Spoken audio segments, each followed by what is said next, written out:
So the endocrine system is another communication system in our bodies. So we're a complex organism, right? We are made up of 10 trillion cells. 10 trillion. A trillion is 1,000 billion, right? A billion is 1,000 million. I mean, that's a lot of cells. And our cells are organized into tissues and organs and organ systems, and it all needs to be coordinated. Okay, so communication is incredibly important. Now, we learned about one communication system, which was the nervous system. All right. Now, the nervous system, it has its advantages, okay, but it also has its disadvantages. So our cells have to be able to communicate. Now, the nervous system, the advantage to the nervous system is that information is sent from one part of the body to the other part of the body very quickly. Right? If I'm walking and I stub my toe, the sensory neurons in my toe will send a message to my spinal cord and to my brain at approximately 120 meters per second. Okay, very fast. The downside of the nervous system is that the communication, although it's fast, it's very short-lived. So there are circumstances where we want information to be carried to cells or organs or tissues, but we want the response to that information to be prolonged. All right, and that's kind of where the second system comes in, which is our endocrine system. So the endocrine system uses special chemicals called hormones, and these hormones are secreted from special tissues called glands, and hormones are secreted into the bloodstream. So although hormones travel much slower than nerve impulses, they can affect more tissues, and as long as that hormone is in the blood and being pumped out by these glands, that response to the hormone can be prolonged. I'll give you an example. Adolescence. Okay, adolescence starts generally, late elementary, early junior high, and it can last until somebody's in their 20s, right? Like we're talking like a decade. And, I'm sure you guys know all about adolescence. It's really driven by hormones, right? So when I talk about a prolonged response, it can be a few minutes, it can be a few hours, or it can be a few years, right? All right, so hormones are secreted from endocrine glands into the bloodstream. They hitch a ride on the bloodstream and they go to target tissues. All right, so target tissues are tissues that have special receptors that are able to bind to these hormones and carry out a response. Now, we are going to look at 8 different glands. Some of the glands have different regions to them, but you need to be able to label these 8 glands on a diagram. All right, so you are responsible for knowing the locations of these 8 glands. So you've seen hypothalamus before. We saw it when we studied the nervous system. It's part of the brain, and it deals with homeostasis. So things like temperature regulation, osmotic balance of our blood, thirst, that sort of thing. The pituitary is a little gland that hangs off of the hypothalamus, so also in the brain. The thyroid is found kind of around your larynx, around your voice box in your throat. The parathyroids are actually embedded in the thyroid. Okay, the adrenal glands are found on top of your kidneys. The pancreas, you may remember from Bio 20 when you talked about digestion. So the pancreas kind of pulls double duty. It's a digestive organ, but it also has cells in it that act as endocrine glands. Okay, they secrete hormones. And then the ovaries and testes, these are the gonads. Ovaries we find in females, testes we find in males. This is where gametes are made. Remember, gametes are the sex cells, right? But in addition to making gametes, they also make some hormones. Now, one little note here, you guys. There's a couple of different types of glands we have in our body. So you may have thought, oh yeah, I've heard of glands before, right? We have sweat glands, mammary glands, right, that produce milk. Those are all glands, but they are not endocrine glands. Okay, there's a difference. Endocrine glands produce hormones that are secreted in the blood. Very specific, okay? Exocrine glands produce other substances that are secreted through ducts into other areas of the body. Okay? So sweat glands produce sweat. It doesn't go into our bloodstream, it goes into our skin, right? Mammary glands produce milk that go out of the nipple to feed a baby. So again, exocrine glands do not secrete hormones. They secrete other substances and not into the blood, all right? Now the reason I mention this is because the pancreas is both an endocrine gland and an exocrine gland. So as we'll see later, the pancreas deals with blood sugar levels, okay? And it secretes 2 hormones into the blood. But the pancreas also helps us digest our food, and it secretes pancreatic juice into our duodenum of our small intestine. So it kind of pulls double duty there, all right? So be careful.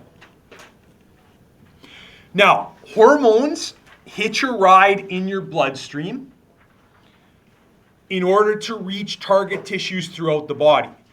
But once hormones actually reach the target tissues, depending on what the hormone is made of, depends on the action that the hormones take when they actually get to the target tissues, all right?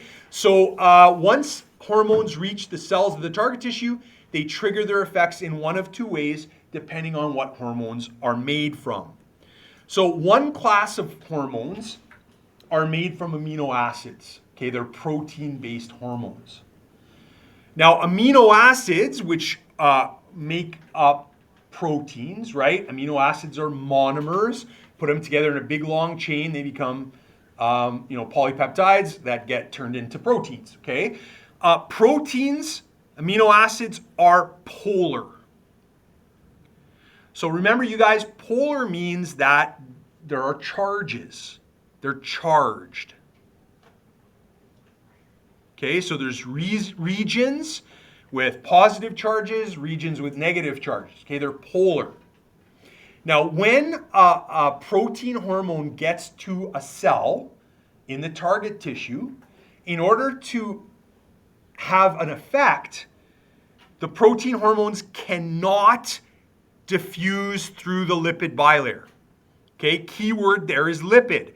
Remember, you guys, fat, lipid is just another name for a fat. Fats are nonpolar. Polar substances and nonpolar substances don't get along, so to speak, right? Think about the salad dressing you have in your refrigerator, right? Let's say it's oil and vinegar. If you leave it on the counter, it separates out, the oil separates out from the water, right? Water is polar. The oil is made of fat, it's nonpolar, they don't mix together. So when a protein hormone gets to the cell membrane, it can't diffuse through the cell membrane. So it needs a receptor to join to. Okay, it needs a receptor. So protein hormones have their effects on target tissues by binding to a receptor on the outside of the cell membrane. So insulin is an example of a protein hormone. And we're going to talk later about how insulin binds to receptors and allows sugar to enter cells. And there's a disease or a disorder you guys have probably heard of before that's associated with insulin, right? Diabetes. Some types of diabetes is associated with the actual production of insulin. Other types of diabetes are associated with the actual receptors. Okay, so it's important that we understand that some hormones need receptors.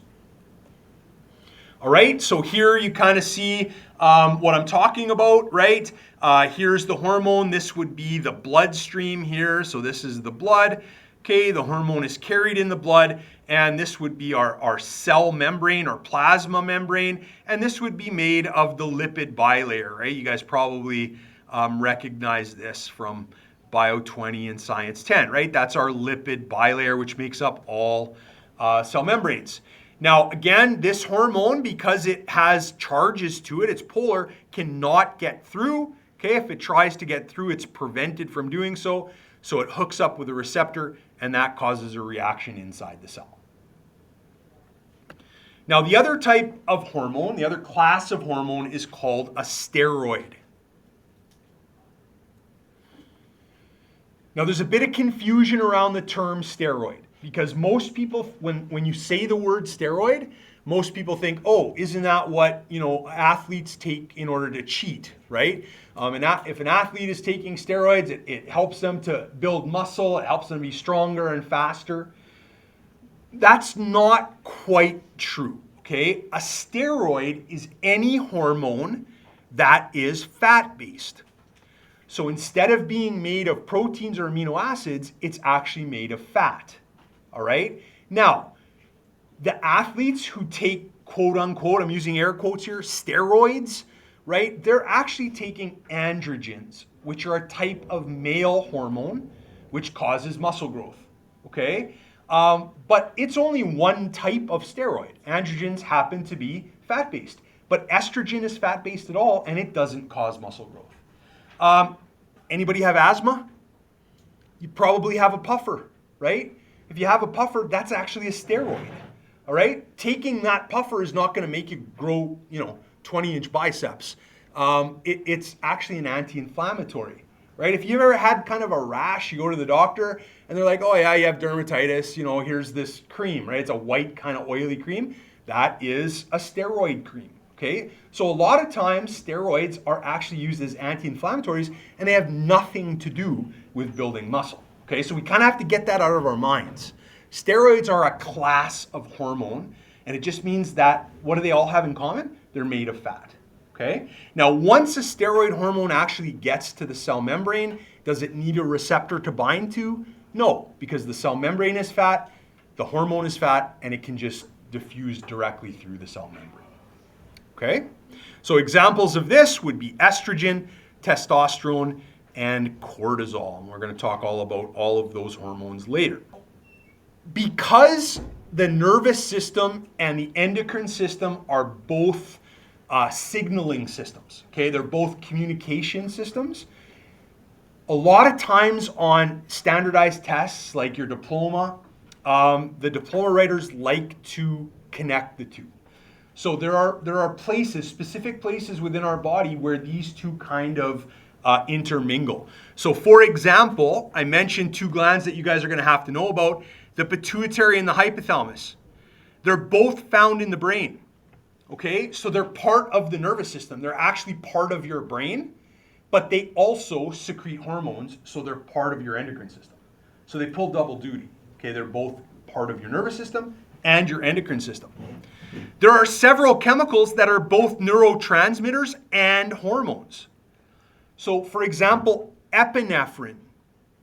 We talked about epinephrine when we talked about the sympathetic nervous system. Okay, that's the neurotransmitter that nerves from the sympathetic nervous system use. Remember, fight or flight, right? Gets your body excited. So it's used in those nerves as a neurotransmitter, but it's also released into your blood when you get really scared or freaked out or excited. It's released into your blood as a hormone, and it causes a bunch of physiological effects that are similar to the sympathetic nervous system. Okay? And there are certain sensory and motor nerves that actually can cause the release of hormones. So as I just mentioned, if you get scared and your sympathetic nervous system kicks in, that can actually release the hormone epinephrine from the adrenal glands. Okay? Also, a breastfeeding baby, there are nerves in the nipple which go right to the hypothalamus. They go from the nipple to the hypothalamus, and they cause the hypothalamus to produce a hormone called oxytocin, which causes more milk to be ejected from the breast.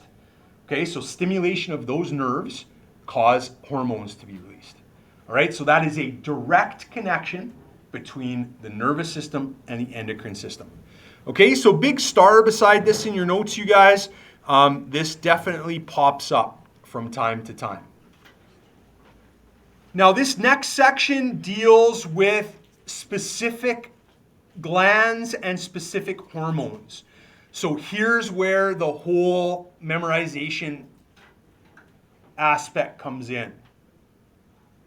So we're going to start at the top. We're going to start in our brain, and we're going to work our way down through this chapter, all right? So we're going to start with the two glands that are found in our brain, the hypothalamus and the pituitary. So the hypothalamus is kind of found right at the base of the brain. And the hypothalamus has many receptors that are involved in regulation of homeostasis. So what do I mean by that? Well, our body temperature, right? We want it right around 37 degrees. So the hypothalamus kind of tries to keep us in that range. So the hypothalamus is a bridge between the nervous system and endocrine system, right? Because it receives nerve impulses from the body and releases hormones to try and maintain homeostasis. Now, attached to the hypothalamus, directly below, is a little tiny gland. It's about the size of a garden pea, okay? It's really small, but it's really powerful. Now, it has two lobes, all right? The anterior lobe and the posterior lobe. I will talk about these lobes. Basically, anterior means kind of forward and posterior means toward the back. So you can see here, this is the pituitary gland, right? It's blown right up and there's two glands. So this is toward the front of the body. This is toward the back of the body. So anterior, posterior. You do not need to know which hormones come from which lobe. Okay, I'm going to mention it, but you don't have to memorize it. All right? So if you're ever asked, hey, where does such and such a hormone come from? And it comes from the anterior lobe of the pituitary, you just need to know pituitary. Okay? So the two lobes of the pituitary store and release at least 8 different hormones. And these hormones do everything from controlling growth, development, metabolism, and the pituitary, often known as the master gland, will control other glands as well. So the posterior lobe of the pituitary is actually an extension of the hypothalamus. So it does not make its own hormones. It actually stores hormones that are made from the hypothalamus. So you'll notice in this diagram here, there are nerves that come from the hypothalamus. They originate in the hypothalamus and they terminate in this posterior lobe. So they're going to be making neurotransmitters. And that's something we're going to see here once in a while, is that sometimes chemicals that we've heard of before in terms of the nervous system, they're used as neurotransmitters, but if they're released into the blood, they also act as hormones. So the chemicals that are released from these neurons, they are stored in the posterior and they are released under stimulation of the hypothalamus. All right, so there's 2 hormones that we need to know about, oxytocin and ADH. ADH stands for anti-diuretic hormone. Now, I often get asked, do I have to memorize the name of the hormone, or is just ADH good enough? Do I have to know anti-diuretic hormone, or do I have to know ADH? Well, my answer is, I encourage my students to learn the actual name of the hormone, because a lot of times it describes exactly what it does. Okay? So, for example, anti-diuretic hormone, what does it do? Well, a diuretic, okay, I'm going to tell you what a diuretic is. A diuretic makes you pee more. Okay? So, for example, if you had heart failure, okay, or you had kidney failure, and you could not get rid of fluid, okay, efficiently, what would happen is that fluid would accumulate in your tissues, and that's called edema. All right, and that can be dangerous. So a doctor might prescribe something called a diuretic that will help you to get rid of that water. It'll make you urinate more and get rid of that water. Okay, caffeine is a diuretic. You drink a cup of coffee, you're going to urinate out a cup and a half of fluid. All right, it causes you to get rid of water. Alcohol is a diuretic as well. So these things make you lose water. All right, so an anti-diuretic does the opposite. It makes you hold on to water. Now, why would your body want to hold on to water? Well, let's think about this for a second. Where do we find the majority of water in our body? In our blood. Okay, our blood is like 95% plasma, and that plasma is like 90% water. Okay, so we find water in our blood, and what does it do? It gives our blood volume. It helps to carry water-soluble stuff, right? It increases our blood pressure, and we need blood pressure for exchange. So having water in our blood is really important. Now, under what circumstances would we be losing water? Well, it's summertime, Okay, it's 30 above outside, you're playing soccer, and your coach, decides that you're gonna run all practice, right? You're sweating, it's hot, right? You're losing tons of water. Now, does your body also want to lose more water on top of that by urinating a lot? No, you want to hold on to what water you can, right? When you become dehydrated, you don't want to lose more water. So the hypothalamus senses that your blood is getting concentrated. Okay, that's called solute concentration. The solute concentration of your blood is increasing. Your blood pressure is dropping. Your hypothalamus senses this, tells the pituitary to release ADH. The ADH goes down to the nephrons. You guys remember nephrons? They're the tiny little filtering units in the kidneys. And the nephrons are responsible for making urine. ADH causes water to be taken from the urine and put back into the blood. So you retain water, all right? So under the influence of ADH, there's going to be a decrease in the amount of urine. And the urine is going to be more concentrated. All right, so let's say you haven't had enough to drink today. All right, you're dehydrated. Maybe you have the flu, you're sweating, or you're vomiting, or you're losing fluid in other ways. All right, you don't want to urinate out more fluid. So your hypothalamus senses this, increases ADH production by the pituitary. Water is taken out of your urine back into the blood. So you're going to pee less, and when you do, it's going to be very concentrated. All right, this is a bit counterintuitive. So a lot of times we think, an increase in something should increase something else, right? But in this case, an increase in ADH decreases urine. Okay, you might want to mark that down in your notes, just so it's a little simpler for you to remember, all right? An increase in ADH, decrease in urine. Because you are reabsorbing more water back into your blood. Okay?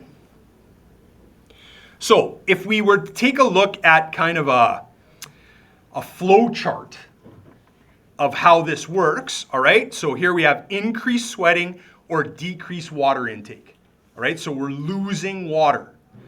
That means the solute concentration of our blood is going up, okay? Basically, this means more salty. Okay, so our blood is getting more salty. Our solute concentration is going up. Our blood volume is going down. We have less blood. And when that happens, there's less blood pressure. All right? The hypothalamus figures this out, sends a message to the pituitary. Pituitary increases the release of ADH. That increases water reabsorption, which decreases urine formation. Okay? And as more water gets reabsorbed, what's that going to do to your blood volume? Going to cause your blood volume to go up. What's going to happen to the saltiness of your blood? It's going to go down. What's going to happen to your blood pressure? It's going to go up, and that's eventually going to shut ADH off. That's called negative feedback. Okay? So the release of the hormone actually shuts itself off eventually. All right, the other hormone that is released from the posterior pituitary is called oxytocin. And oxytocin travels through the blood from the pituitary to the smooth muscles of the uterus, and it stimulates contractions of the uterus to push the baby out during birth and labor. So remember, you guys, smooth muscles are generally not under your conscious control, right? So the smooth muscles of the uterus during birth, okay, during the birthing process, those muscles will start to contract. And when they start to contract, they push the baby's head downwards against a band of tissue called the cervix. Now, there are nerves in the cervix which go up back to the hypothalamus, And as the baby gets pressed against the cervix, it tells the hypothalamus to tell the pituitary, release more oxytocin, which causes more contractions, which causes more oxytocin, which causes more contractions, which causes more oxytocin. So the contractions get stronger and they get closer together, right? So they might start off hours apart when a woman first gets into labor. And by the time she's in active labor, you know, when you hear the doctor go, hey, push, and the guy's counting to 10 while his wife is pushing, right? That's called active labor. Contractions might be only a few seconds apart by that time. And that's because oxytocin is building up and building up and building up. Okay? So oxytocin is used by the body to stimulate contractions of the uterus. And it is regulated in something called a positive feedback. So unlike ADH that gets shut off, oxytocin gets amplified. Okay, more and more gets produced as it has its effect. Now, oxytocin also has an effect on smooth muscles that surround the mammary glands. Mammary glands are used by mammals, right? Mammary, to produce milk for their young. Now, what oxytocin does is it causes the muscles around these mammary glands to contract, which pushes milk out of the nipple. The release of oxytocin is stimulated by nerves in the nipple that go to the hypothalamus. So as the baby suckles, as the baby's trying to eat, nerve impulses are going to the woman's brain saying, hey, release oxytocin. Oxytocin gets released, goes to the nipple, causes the muscles to squeeze, pushes the milk out. Okay?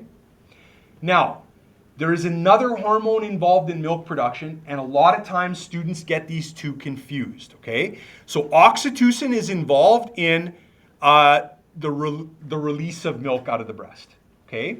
The other hormone, and it's also produced by the pituitary, is called prolactin. And prolactin causes the mammary gland to produce milk rather than secrete it. Do you guys see the difference? Right? Oxytocin causes the milk to be pushed out of the nipple. Prolactin actually causes milk to be produced in the gland. Okay? So one causes a secretion of the milk, one causes production of the milk. They're both secreted by the pituitary. These two are confusing. So please make note of this in your note package. Oxytocin is also used as a neurotransmitter in the brain, and it's sometimes known as the love neurotransmitter or the attachment neurotransmitter. So it's released when in close proximity of somebody that you have strong romantic feelings for. It's kind of that. It's released by the brain, especially in kind of the first part of the relationship. You guys know what I'm talking about? If you're on the outside of that relationship, it's kind of the annoying stage that your friends might be in, right? Where they can't stop gazing into each other's eyes, and it's like, right? They're in their own little world. That's oxytocin, but that's in the brain. That's when it's being when it's acting on the brain as a neurotransmitter. Okay? So when it's in the blood, it's a hormone. When it's in the brain and it's released by neurons in the brain, it's a neurotransmitter. Now, the anterior pituitary, so that's the lobe kind of closer to the front of our body, it produces and stores 6 hormones. Many of these hormones are actually regulated by the hypothalamus via other hormones. Okay, some of these hormones that are released from the pituitary have an effect on other glands. So any hormone that specifically targets another gland is called a tropic hormone. Okay, so anytime you hear this word tropic, it's referring to a hormone that's released from a gland, and that hormone targets another gland. HGH stands for human growth hormone. This is a hormone that's produced and secreted by the anterior pituitary, and its primary role is to stimulate growth during childhood. But the main target tissues of HGH are the bones, cartilage, muscle, and organs. Okay, and the job of HGH is to make all this stuff grow larger during the period of growth, which is adolescence. Okay, so HGH helps to regulate body composition by promoting fat breakdown and increasing muscle mass. Okay, it also plays an important role in healing and repairing tissues. HGH levels are at their highest during childhood and peak during puberty and adolescence, and they decline significantly with age. A person, let's say, who's 13, 14 years of age would have 6 times more HGH in their body than somebody in their 50s like me. Okay, so HGH peaks at obviously the time you're growing the most. Okay, and it really tapers off in adulthood. Now, there's a couple of disorders associated with HGH. Okay, so gigantism usually happens because of a tumor on the pituitary gland. Too much tissue, and it's secreting too much growth hormone during childhood. Now, during childhood, the long bones, so the bones in your legs, the bones in your arms, okay, when you're a kid, those bones are capped with cartilage. They're called growth plates, okay, and they're cartilage when you're young. And the bones, as you're young, under the influence of HGH, they grow longer, so you grow taller. Okay. Once those bone plates fuse, you're not going to grow taller anymore. Okay. They fuse, they turn into bone. All right. They ossify. So under HGH, when you're a child, the bone's going to grow longer and longer and longer. If you have gigantism, it means you have an overproduction of HGH, and you're going to get really, really tall. So, for example, Robert Wadlow is the tallest man on record. He was 8'11". 8'11".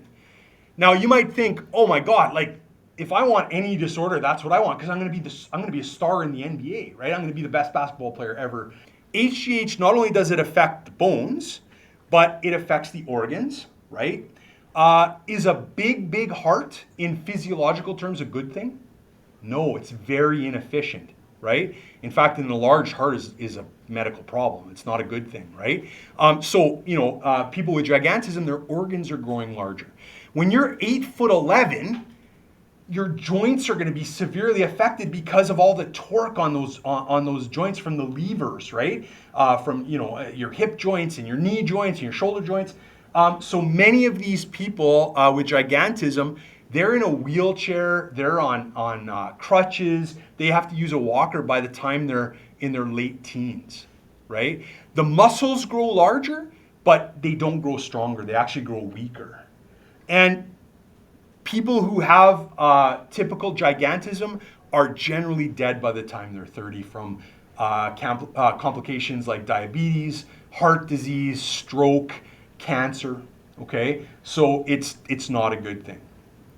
Now, what about if you continue to produce growth hormone as an adult, right? What would happen? So as a child, you grow, very tall and very thin, right? But what about as an adult? Once those bone plates are fused, the bones actually, instead of growing longer, they grow wider, okay? And an overproduction of HGH in adulthood is known as acromegaly. Now, I don't know if you guys are familiar with this gentleman here, Andre the Giant. He was a wrestler when I was a kid.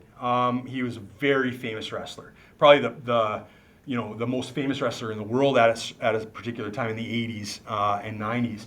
Now, Andre the Giant only lived till he was about 46 years old. He continued to grow throughout his entire life. So he continued to grow taller, and his bones just got bigger and bigger, and his muscles got bigger and bigger. By the time he died, he was over 500 pounds, and he was about 7'4". He couldn't walk. He had major issues with his back, major issues with his hips, and the poor guy was in a tremendous amount of pain. And he ended up dying, like I said, in his mid-40s from complications of this acromegaly. And it turns out that it was from a pituitary tumor, okay? I wanted to put in perspective how big this guy was by showing you an everyday object in his hand. this is not a mini can. Okay, this is a regular can of beer, right? Look at it in his hand. It looks like it's a toy, right? Look at the thickness of his fingers, the thickness of his hands, right? The prominence of his jaw, of his brow, right? These are typical results of acromegaly. Okay, so the bones grow thicker rather than longer.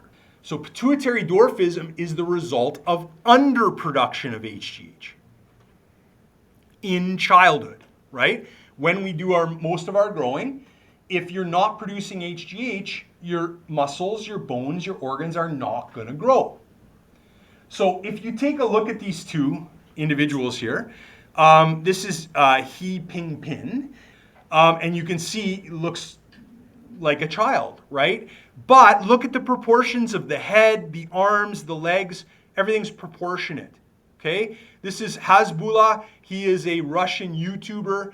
I think he's really active in like the MMA realm. But again, he's in his 20s here, okay? And he looks like he's like 5 years old, right? And again, he has an issue with underproduction of HGH. So there's another type of dwarfism you guys might be familiar with. Have you ever watched, I think it's TLC. They have shows like Little People, Big World and stuff, okay, with people with dwarfism, but it's a different kind of dwarfism. It's called achondroplasia.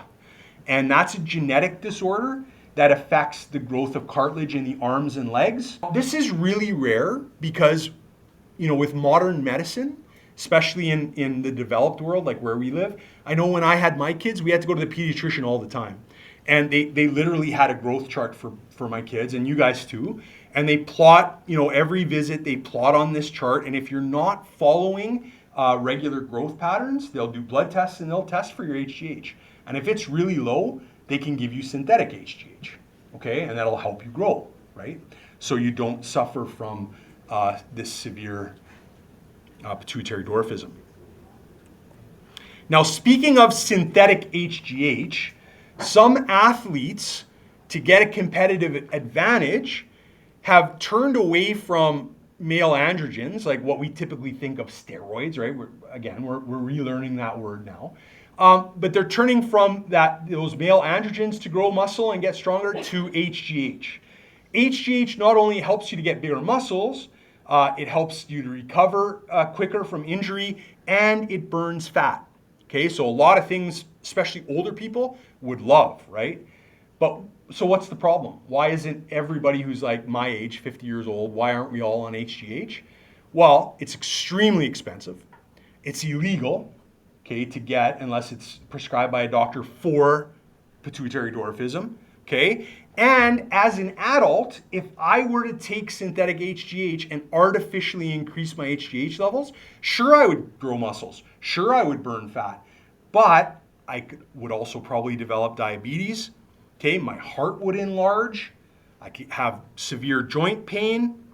Okay, increased risk of stroke and a major increased risk in cancer because HGH causes mitosis to increase. Remember when we talked about the cell cycle? What happens when cells spend more time dividing than they do actually, you know, doing their job? That's not a good thing, right? That can develop into cancer. So this is actually really dangerous, and it is not recommended. FSH. FSH stands for follicle stimulating hormone.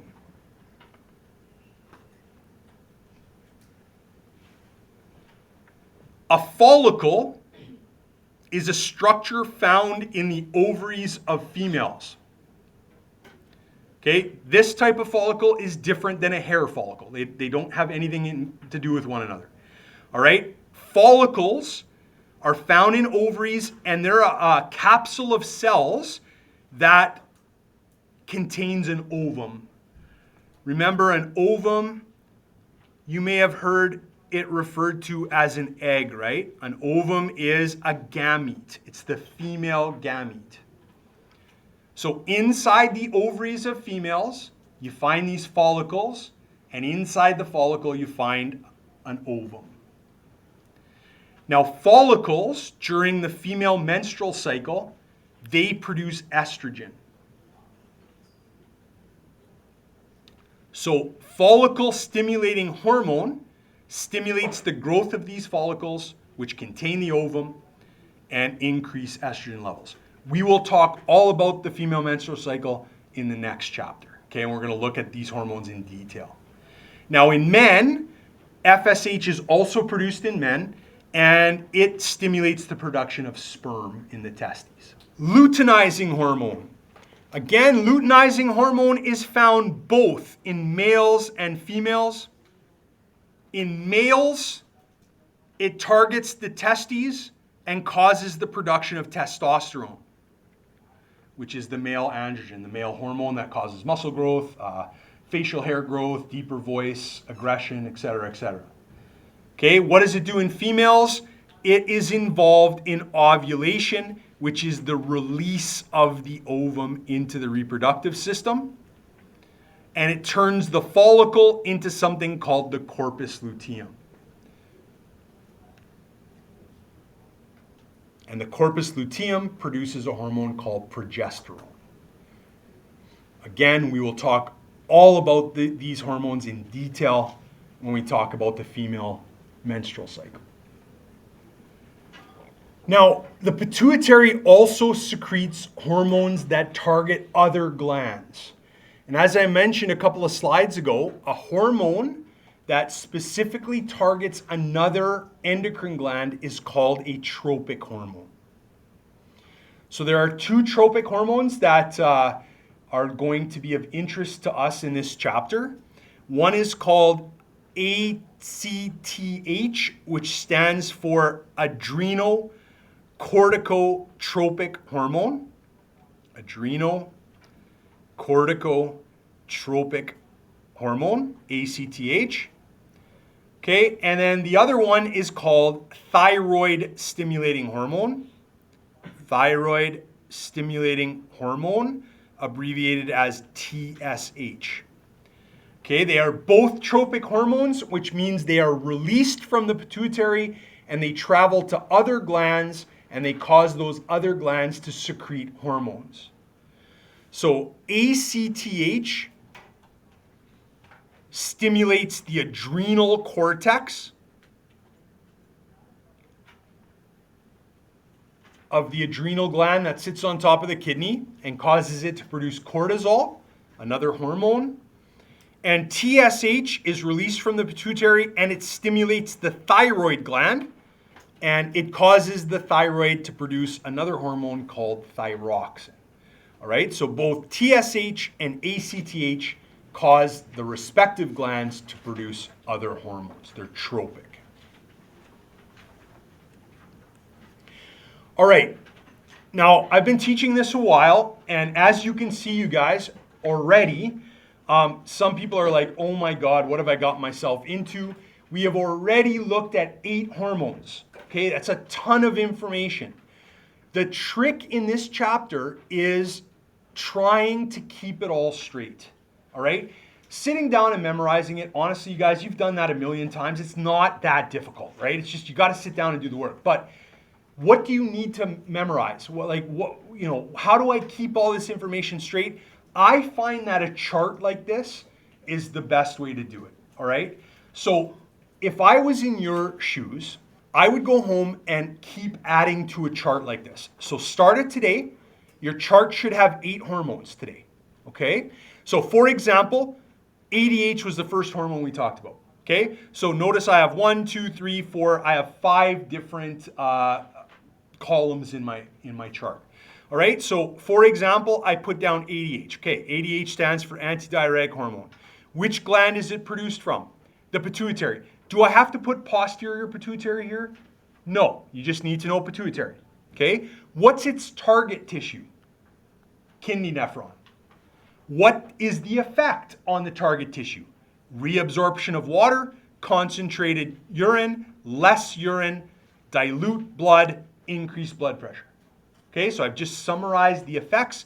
And did we talk about any disorders around ADH? No, so I just said not applicable. Okay.